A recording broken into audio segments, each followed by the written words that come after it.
The topic of my project is schooling racialized groups and working class youth. What are the educational opportunity differences in regards to race and economic status? First, I'll talk to a physics teacher in Buena Park High School.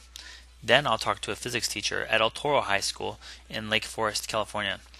After that, I'll quickly discuss differences of two minority students, two minority mothers whose students go to San Clemente High School and Glendale High School, and let's try to understand what opportunities they had. Can you tell me where you went to school and what forms of racism did you experience in your school career?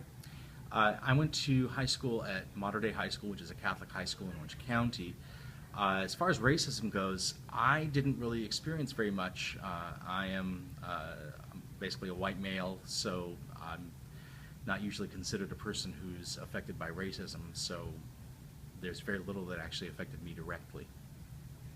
Okay. Next question. What do you see today in terms of racism, grouping, or tracking as you see students in school? The students tend to congregate with people who are more like them. There's a stereotype of certain racial groups who don't get along. I've never seen that at this school.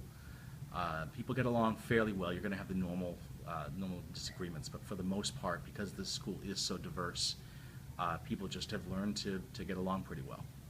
I'm going to ask, where did you go to high school? And did you see any forms of racism at your high school? Sure. I went to San Clemente High School in San Clemente, California. I was kind of in a bubble of just my friends in high school, and I didn't see a lot of blatant, at least, racism at my school. It was a predominantly white population, but I didn't see any active or blatant racism. Okay. And do you see any racism today as you teach in El Toro High School? On a couple of occasions, I've witnessed some student interactions that were less than appropriate. So, both teachers, white, were from South Orange County, went to South Orange County predominantly white schools, and saw very little, if no racism, in their schools, and see no racism or very little racism in the high schools that they teach at. And do you see any evidence of grouping or tracking in the school as a whole with your students? Sure. We do have a couple of different tracks within the science department, at least, and I know that our goal is always to promote from one track into the other.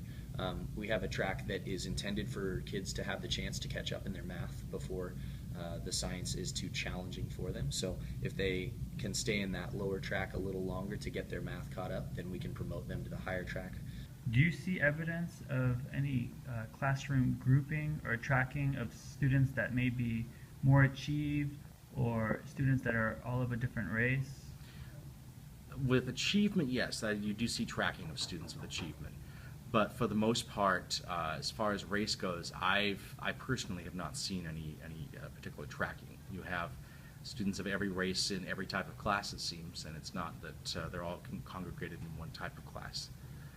It's more that they track on ability rather than nationality or race. Teachers agree that there is tracking happening in the schools. However, the tracking is purely academic and to make sure that students can handle the course load or the coursework that they're in.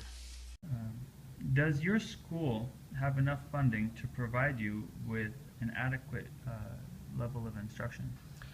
Adequate, yes. Desired, no. I would obviously prefer more money as far as getting labs done. Unlike other disciplines, we need a lot of equipment for labs, for demonstrations and things like that. So we usually have to be very creative about what budget we do have. But as far as the bare minimum, yeah, we can definitely get by.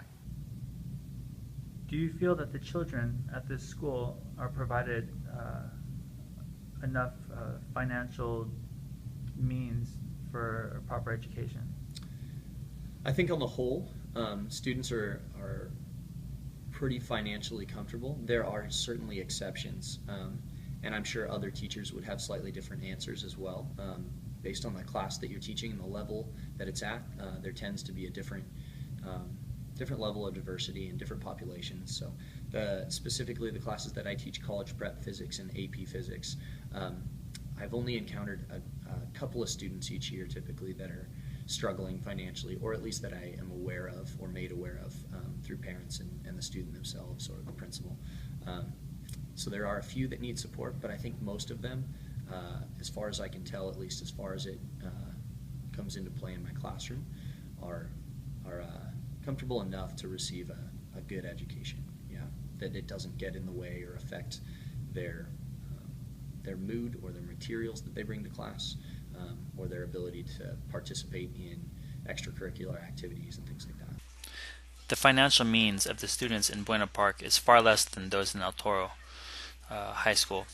Also, the one physics teacher in Buena Park needs to conduct his own physics experiments with equipment that he has to only accept through donations from other companies, and basically work on a zero budget from the school. At El Toro High School, this interview was conducted in the lab room, where students have hands-on activities with lab assignments that are physics related. This is a separate room than their lecture room, and this is a separate class. El Toro also has 3 separate physics teachers with 3 separate physics levels, including college level, which is the lowest level, physics honors, and AP physics. Next, we will talk to 2 ladies whose minority children both went to affluent schools, and both ended up attending college. Where did you go to school? My kids High school. High school, San Clemente High School. Where? San Clemente High School. Your children went to San Clemente High School? One going high school. The other one You goes. talk- You talking about them or we? Where they went to school is Oh, important. the school, okay. They, right? They, They. yeah. Okay. And my son goes to Saddleback College.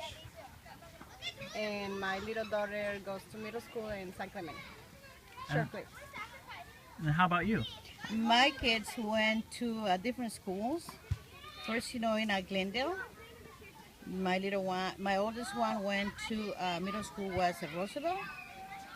The elementary was Horseman and R.D. White in Glendale. Middle school Roosevelt, and high school Glendale High. Okay. And then she went to what is it called? What is it called? The college in Huntington. Orange Coast? No. Then she went to Orange. Golden West? Golden West, and she finished with a BA in child psychology. Did you both feel that your children had enough funding in their school to do anything that they wanted to do? Yes. College availability was a reality for both of these parents' students. They both attended college, or they're both in college, and whatever their dreams are attainable. Do you see any differences here between the majority students and minority students regarding academic excellence? I would say no. I'd say all the students here at El Toro High School, we treat as equal in terms of opportunity is concerned.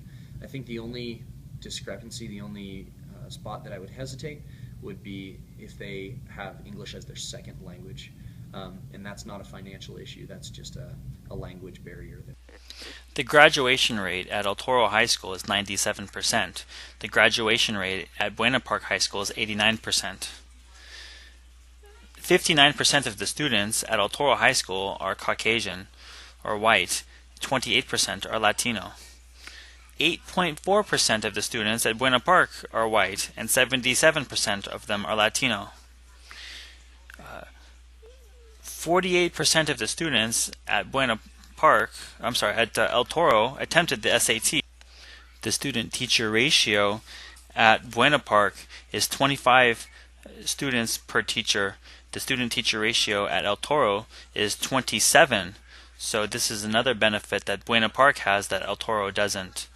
Also, the dropout rate at Buena Park High School is 9% versus 1% dropout rate at El Toro High School. Although the physics program at Buena Park doesn't seem to compare to the physics program at El Toro High School, it does seem that the 29 AP classes offered compared to the 20 AP classes offered at Buena Park versus El Toro does indicate that there is an attempt to make up the difference to achieve academic excellence in each student. A 9% dropout rate at Buena Park versus a 1% dropout rate at El Toro High School is a little bit alarming, but I don't want to say it's related to the academic conditions of Buena Park High School versus El Toro High School. Differences could be made in the community and the upbringing that these children have. As we can see from the two ladies that I interviewed, their students did go to college and are on track to succeed.